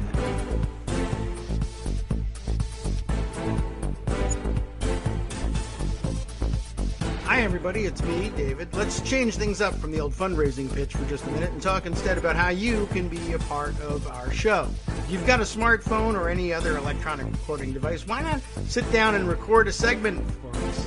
Read us an important article and give us your take. Read one of your own original essays, or even just give us your commentary on something you'd like to share that's important to you. Then send the file to me at kagrox@gmail.com and I'll try and work it into the show.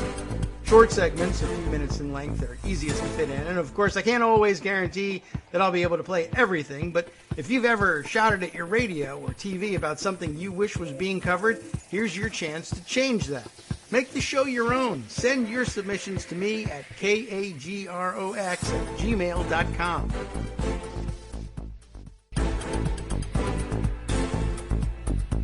All right, welcome back now to the Kagro in the Morning Show here on Netroots Radio.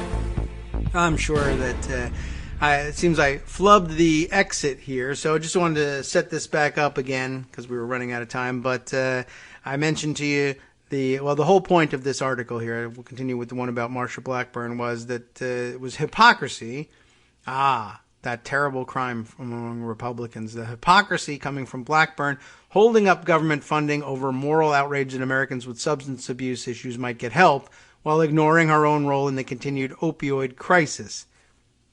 Right? And then, now to make a point out of what we were talking about, the statistics. Tennesseans continue to die at alarming rates from opioid overdoses.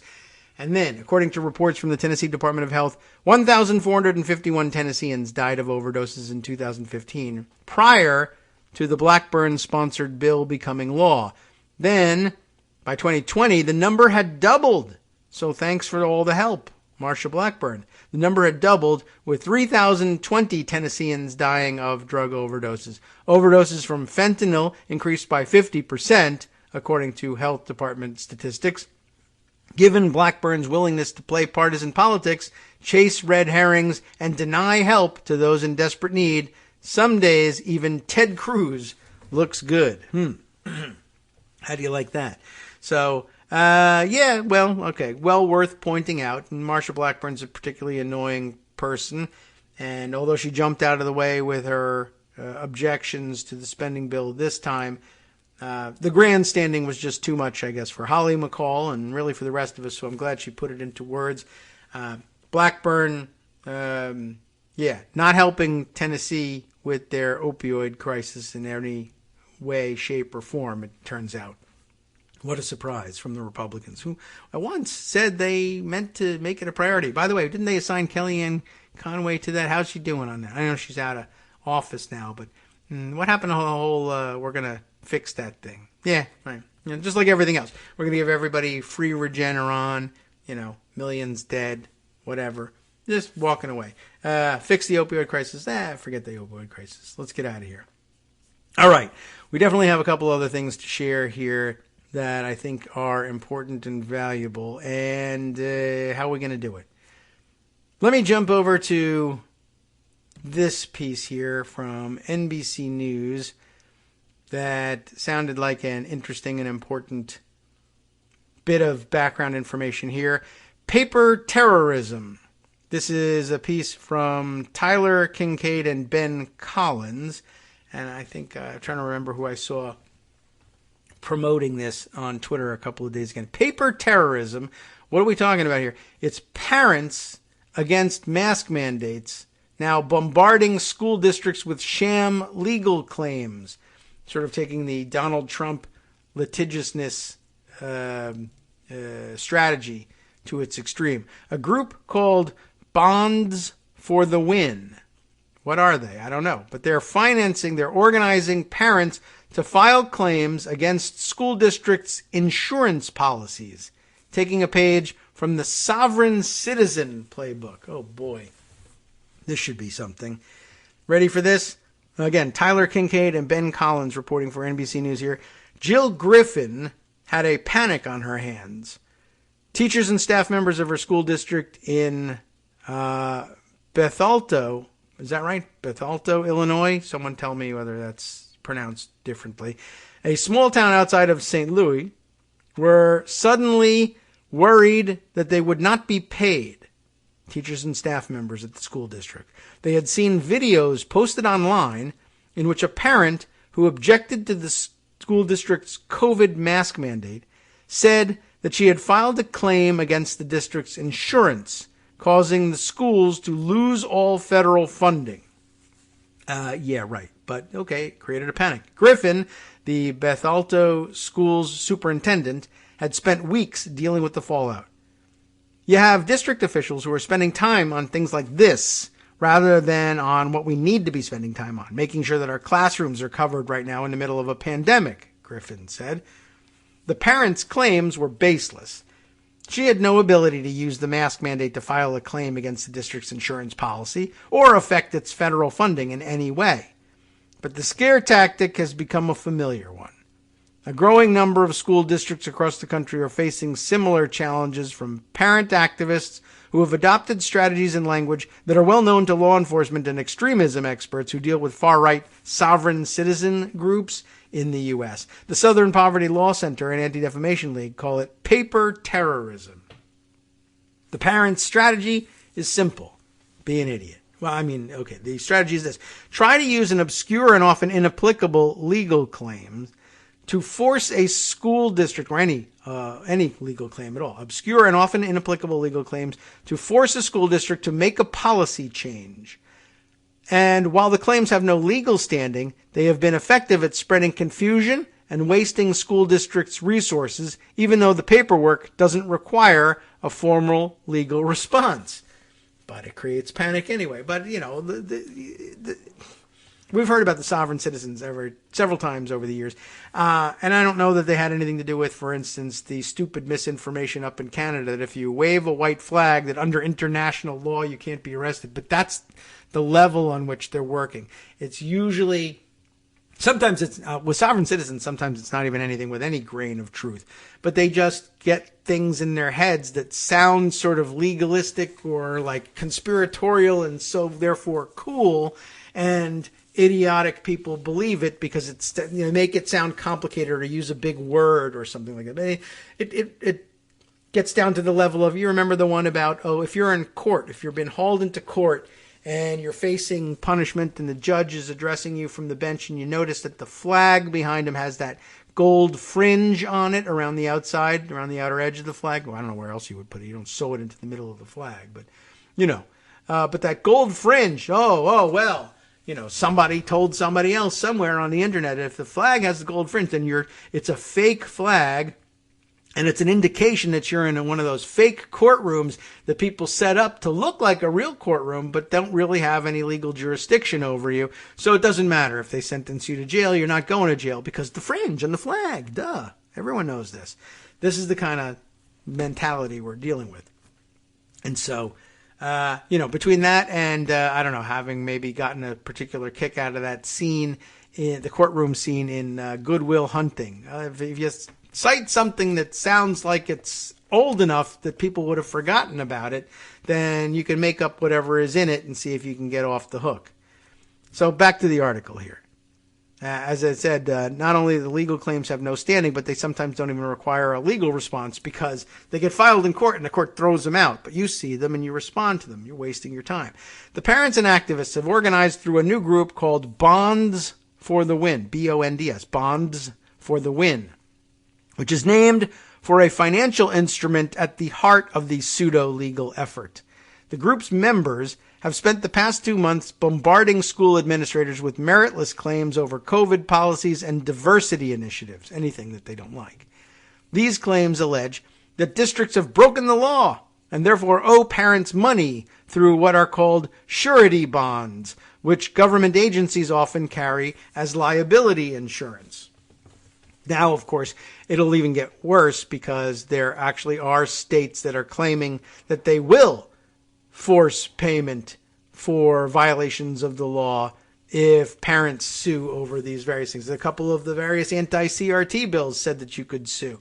So it's infiltrating its way up. Idiocy coming from the sovereign citizen movement, finding fertile ground in the moronic minds of drooling idiot knuckle dragger legislators elected to Congress or state legislatures who actually believe this nonsense. I mean, maybe they believe it or they think they can, rally the troops by filing a bill that they know goes nowhere. But I think they actually believe some of it. And I'm reminded that I'm just going to get off track again. But what they had I saw on Twitter yesterday, I guess them asking Tommy Tuberville about the Ukraine invasion. And that his answer was, well, I don't know what he sounds like. I never even heard him even on football context. But, he was explaining that, you see, Russia invaded because Russia's a communist country, which, duh. Russia's a communist country. They're invading Ukraine because they're communist. They can't feed their people, you see, because that's what communism is. Communism is where you can't feed people. Duh. All right, so they invaded Ukraine because they need more farmland. It's like there's invading the Sudetenland here. I mean, granted, Ukraine, frequently referred to as Europe, if not Europe's, then Russia's breadbasket, yes. But, yeah, I don't think this is about farmland, guy. Like, please, wake up. What's wrong with you? And as someone mentioned, it's just, where was that tweet? Somebody put it very nicely. But it's hard to deal with complex situations that we're seeing in international geopolitics when you have morons at the highest levels of American government. I mean, how do you bring people on board with serious situations when they're just dumber than rocks? It was Ben Rhodes. Here we are. From he's Pod Save the World, and with MSNBC, saying in response, it was Brian Metzger who captured the quote from Tuberville, claiming Putin invaded Ukraine because Russia is a communist country that needs more land. He can't feed his people. I don't know. It's a communist country, so he can't feed his people, so they need more farmland, which is just forehead slapping idiocy. And Ben saying Russia is, of course, a capitalist kleptocracy, but it's hard to deal with such serious times when so many profoundly unserious people are in high elected office in this country. And I'm forced to agree. I'll share that tweet with you so you can see it. But yeah, I guess it's going on everywhere. So it's hard to deal with public education when, one, there are morons filing these suits, and two, there are morons being elected to state legislatures who then file bills saying, no, it's true. We really will pay you to file these suits. And who knows? Well, I guess if they actually pass those bills, I mean, I don't know whether they'll hold up constitutionally in each of the states, but what a mess. All right, so where were we here? The claims allege from the parents that districts have broken the law and therefore owe parents money through what are called surety bonds, which government agencies often carry as liability insurance. Bonds for the wins claims are not legitimate, according to education officials, insurance companies, and the FBI. But even though the group has won no legal battles, like Trump's campaign team, it has already celebrated some successes in overwhelming districts with paperwork, intimidating local officials, and disrupting school board meetings. Their real specialty. There is a lot of misunderstanding and misinterpretation of the purpose of local school governing boards, said Julie last name we got to deal with here. Cieniawski.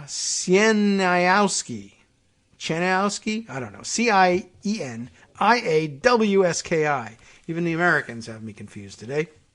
She's president of the Scottsdale Unified Governing Board of Arizona, which was one of the Bonds for the Wind's first targets.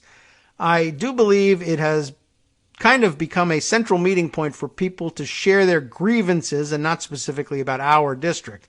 It's almost like living in a reality TV show when you're experiencing it. Maybe not the best comparison. In at least 14 states, Bonds for the Wind activists attempted to serve sham paperwork to school districts, in several cases causing commotions that required police intervention. And the number of people joining their cause is quickly growing as misinformation about the strategy's effectiveness circulates. It's probably circulating on Facebook, the bastards.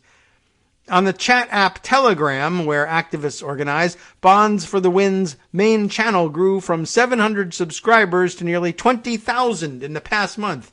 And this is a disgrace, as we have something in the neighborhood of 1,500 subscriber contributors for this show. I mean, why can't we grow like that? Why don't we have 20,000? These guys are idiots. I'm an idiot. Give me money. Come on. All right, well, I know. I'll do a better ask for it later on. I got to record a new one anyway. Its members focus on schools, but they have also served paperwork to a handful of county commissioners and discussed plans to go after other local officials, judges, and sheriffs with similar claims. Like, if you get arrested for being an idiot and brought before the judge and sentenced for defrauding people and clogging up the courts with fake paperwork, then they'll go after the judges too. They must be in on the whole thing. Bonds for the Win did not respond to requests for comment, because why would they and how could they? The new strategy comes as school boards across the U.S. continue to serve as the front lines of a broader culture war that began in the midst of the 2020 presidential election and debates over pandemic-related safety measures. Parents have targeted schools with activism ranging from recall petitions to criminal complaints over books available in the school libraries. Bonds for the Win is using these battles as a way of drawing in followers, demonstrating how quickly a faulty fringe tactic can generate momentum as frustrated parents join forces with conspiracy theorists. Mickey Klann, that's her actual name, Klann, Klann. The extra N is for something you probably should never say. Mickey Klann, a QAnon adherent in Scottsdale, Arizona, believe it or not, who has said she believes AIDS is a hoax, she's late on that one, and that the earth is flat, she'd get her head flattened with a gavel, she founded Bonds for the Win in December, not just found it, she founded it. So the founder of this thing, a QAnon wacko who thinks the earth is flat and AIDS is a hoax. She did not respond to requests for comment, but she has described her goals in numerous videos posted online and probably still up, and if you still are hosting them, you're an idiot and you should get your head flattened with a gavel. We're hoping that the parents start standing up and calling these people out for crimes against humanity even, that they've been coerced to commit, Klann said in a recent video uploaded to BitChute. We want the people to understand their sovereignty, which they don't actually have. The group's strategy of intimidating government bodies with paperwork has been used in the past by sovereign citizens, loosely affiliated right-wing anarchists who believe federal and local governments are operating illegitimately. During the pandemic, you saw more and more of these pseudo-legal statements from people proclaiming that they didn't have to wear a mask, citing various federal laws that were just not applicable at all. HIPAA, for instance, said Mark Pitcavage, a senior research fellow at the Anti-Defamation League's Center on Extremism. Whether it's connected with sovereign citizen movement or not, it's a form of paper terrorism. Paper terrorism, a well-known tactic among anti-government extremist movements.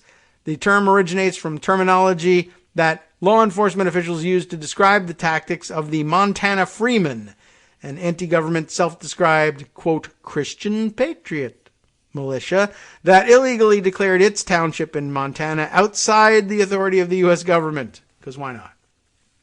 For years, the group buried local judges, sheriffs, and county attorneys in a forest of paper, according to the Southern Poverty Law Center, assailing local government offices with baseless lawsuits and fake court judgments. That's like, fake electoral college certificates as well. Gee whiz. I mean, that's what they would make their own court judgments and then show up and say, you need to enforce this. After an armed standoff in 1996 in which the Freemen refused to leave their foreclosed land, the group surrendered to authorities.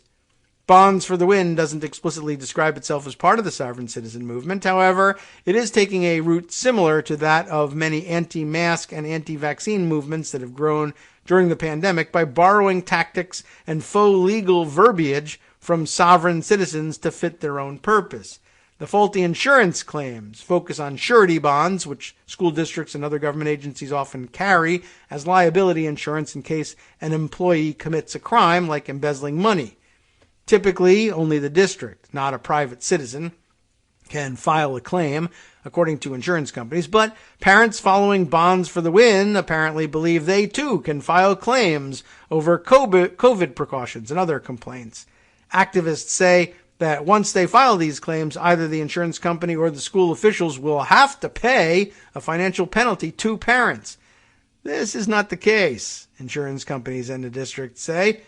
The claim letters cite various state, federal, and international laws that schools have supposedly violated by imposing COVID precautions and diversity initiatives, including distributing obscene material to minors, the Civil Rights Act of 1964, the Geneva Declaration of the Rights of the Child, and the Nuremberg Code, a guideline for ethical medical research that many anti-vaccine mandate efforts have cited. The FBI calls this general tactic bond fraud, cautioning in broader guidance that the scheme frequently intermingles legal and pseudo-legal terminology in order to appear lawful. That's a pretty good description of it. Still, school districts say the claims are causing distress and commotion. In North Carolina, police turned off the lights and escorted a group of adults out of the Iredell-Statesville school board meeting. Iredell or Iredell? I don't know. You tell me. The school board meeting on February 7th, when the group attempted to serve paperwork demanding an end to all COVID mitigation measures. Videos posted to Telegram show the school district in Ankeny, Ankeny, Iowa, requested an extra police presence at its board meeting this month after a man who attempted to serve notice of insurance claims to school officials for allegedly violating international law by requiring masks in schools posted on a conservative website that, quote, good men may have to do bad things. Hey, look at this. The school board in, you'll never guess where, Loudoun County, Virginia, briefly shut down its February 8th meeting when a group of parents and children tried to serve paperwork on board members. The paperwork included notarized letters, maybe, with a lengthy list of complaints, including alleged discrimination against white students and unvaccinated children, and said if the board didn't respond within 3 days, the district would have to pay hundreds of millions of dollars in restitution that couldn't be appealed in court. Of course, because there's so much of that happening. We'd all be millionaires. Each of these incidents was celebrated on the Bonds for the Win Telegram channels, where the activists circulate draft claim letters and videos of members serving their demands to local officials. But there's no evidence that the group's efforts led schools to lift mask mandates or make any other policy changes. Based on these videos, some of the Bonds for the Win activists appear to believe that their legally dubious claims could succeed, while other organizers have at times signaled that the true intention is just to cause disruption. We have people from all over the county submitting videos of them serving their school boards, and it's hilarious. Clan, the Bonds for the Win founder, said in a video this week, these insurance companies are not ready for the thousands of claims we're about to file. Clan has raised over $14,000 for Bonds for the Win on PayPal. Stop it. According to public transactions records, Clan has said she got the bond claims idea from a post on SGT Report, a website that publishes conspiracy theory videos. SGT Report uploaded a video interview late last year with an Ohio man named Steve Socha, or Socha, I don't know, S-O-C-H-A, not gay Hitler, Steven Socha, who said his threat at an Indian Creek local Board of Education meeting to file claims against the district's bonds caused it to drop a mask mandate. Socha said he got the idea from a Telegram channel that frequently discusses supposed legal loopholes people can use by acting as their own lawyer. Great. The Indian Creek School Board president and district superintendent said Socha's threat did not cause the school board to vote against extending its mask mandate. Socha did not respond to requests for comment. Truthfully, I don't think the board members even understood what he was talking about, said T.C. Chapelier. I'm guessing at that pronunciation. The district superintendent, there was nothing given to us in writing, but that didn't stop Socha's idea from becoming a model. After the Bonds for the Win website launched in December, Klan and her followers began setting up Telegram channels to organize, including separate ones for all 50 states. Klan then tried the strategy on January 25th, when she and the internet forum operator Ron Watkins, the 8chan guy, right? And the suspected QAnon originator, if not originator, then the person behind the voice. Now, when she and Ron Watkins threatened to file claims against the Scottsdale Unified School Board's surety bonds if the board didn't address their demands, including closing all vaccine clinics and removing books that, quote, promote pedophilia within 5 days. I'm sure there are lots of books promoting that. Klan passed out paperwork to the board members at the meeting, while Watkins, who had been prominently accused of being the Q behind the QAnon conspiracy movement, though he has denied it, promoted his nascent congressional campaign. They can't let that happen. Watkins did not respond to a request for comment. The Scottsdale Unified School Board members do not have surety bonds, and they are not required to do so under Arizona law. The Scottsdale Unified School District said in a statement that it does not consider Klan's paperwork to be legally recognized documents. For Scott Menzel, the Scottsdale Unified Superintendent, the claim letters are the latest instance of misinformation he's had to deal with over the past 2 years, which he attributes to the convergence of sharp political divides and anxiety around COVID that resulted in unparalleled hostility towards school officials. I think we are at risk in terms of the future of our country, Menzel said. The truth has been obfuscated. People have bought into conspiracy theories that aren't based in reality, and that creates a problem for all of us who are trying to educate our students and prepare them for the future.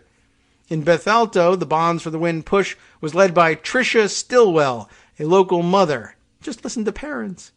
In videos posted by the group, she said that claims that she has filed against the district objecting to mask mandates caused the town's schools to lose all federal funding and resort to asking parents to volunteer as teachers. Neither was true, but the claims quickly spread on social media, said Griffin, the superintendent. Griffin wrote a letter to dispel the rumors and devoted a half hour of the recent school board meeting to addressing the misinformation, highlighting documents that showed the district's funding had not been interrupted. The U.S. Department of Education, in a statement, said it has never suspended access to federal funds after a claim was filed against the school district's surety bond. Stillwell, who appeared in the videos using the pseudonym Violet, did not respond to a request for comment. The facts do matter, Griffin said. She created uncertainty and fear within some of our staff and community around her accusations in those videos, and the host nor anyone else did anything to validate her claims. Liberty Mutual, the district's insurer, how do you like that, sent a letter to Stillwell on February 7th stating that she had no standing to bring a claim. Standing. According to a copy obtained by NBC News, the same day Griffin received a call from another superintendent in Illinois asking for advice on how to deal with activists attempting to file claims against their bonds. She couldn't believe the tactic was spreading. It's hard to wrap your head around, Griffin said. When things like this occur, it just makes it a little bit more challenging for all of us. It takes the focus off what the focus should be on, and that's our students. Pitt Cavage of the Anti-Defamation League said taking up time and resources is often the goal for groups like these, clogging up the system so that the system doesn't work. At some point, because they're doing all this, the party on the other side could decide it's not worth the effort to fight it, he said. And the next time this issue comes up, they don't do that thing. They just let it go down. Then the people haven't just lost the battle, they lost the war. Well, how interesting. And I'm glad we were able to fit that in. That's actually the end of the article. We didn't get to fit in the other thing I wanted to read you, or the other things I wanted to circle back on, but I think we got a pretty good mix of what's out there.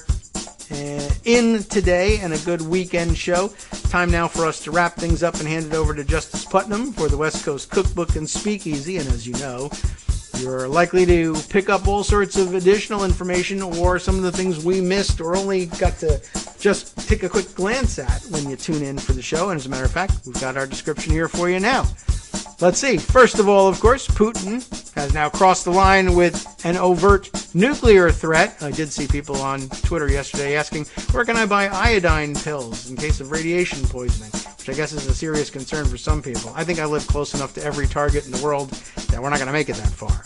But in other news, Oregon lawmakers proposed $400 million for housing and homelessness. That sounds good. Good news. The Biden administration shut down Ron DeSantis' attempt to cut off care to migrant children because he wanted to be cruel and disgusting. And whistleblowers are being bullied by high-ranking prison officials for exposing prison abuse.